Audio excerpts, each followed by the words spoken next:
Prokuroria themelore e Tetovës njoftoi se vdekja e 25 vjeçares Daorsa Spahia nga Kosova nuk ka elemente të veprës penale. Megjithatë, prokuroria bën të ditur se po punojnë në mënyrë intenzive për zbardhjen e rastit dhe arsyet që e shtyn 25 vjeçaren t'i jap fundjetës.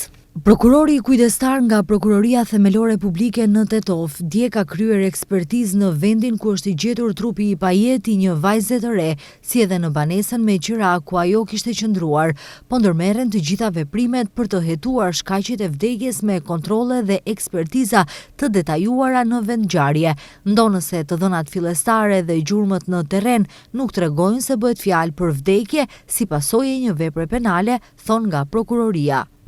Por edhe përkundër faktit se nuk janë konstatuar elemente të veprës penale, nga prokurori kujdestar është urdhëruar obduksioni i trupit të pajet të vajzës.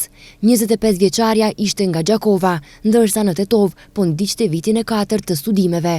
Për rastin në fjalë mbrëm ka reaguar edhe ambasada e Kosovës në vendin tonë.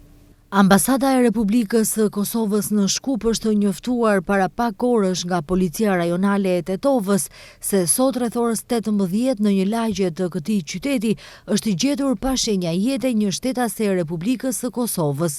Ambasada ka vendosur menjëherë kontakt me autoritetet relevante policore dhe po e ndjek nga afër zhvillimin e rastit, thuhet në njoftimin e ambasadës. Gjatë ditës së sotme, telegram ngushëllimi ka dërguar edhe Universiteti i Tetovës. Me pikëllim të thellë morëm lajmin për ndarjen nga jeta të koleges son Daorsa Spahia. Largimi i saj i papritur përjetohet me dhimbje të madhe në shoqërinë tonë studentore, në auditorët, në bisedat dhe kujtimet që i ndam së bashku. Humbja e Daorsës na prek thellë, jo vetëm si koleg, por si një komunitet i tërë.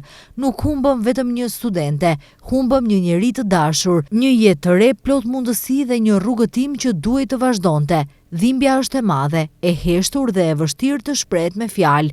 Në këto momente të rënda, shprehim ngushëllimet tona më të sinqerta për familjen e saj, të afërmit, miqt. Le ta kujtojmë Daorsën me dashuri dhe me mirënjohje për kohën që patëm mundësinë ta kemi pranë nesh, thuhet në telegramin e ngushëllimit të Universitetit të Tetovës. Trupi i pajet i 25 vjeçares është gjetur mbrëm në parkingun e një banese afër tregut të Gjelbër në Tetov. Dyshimet janë se është hedhur nga kati i 4 ku edhe jetonte.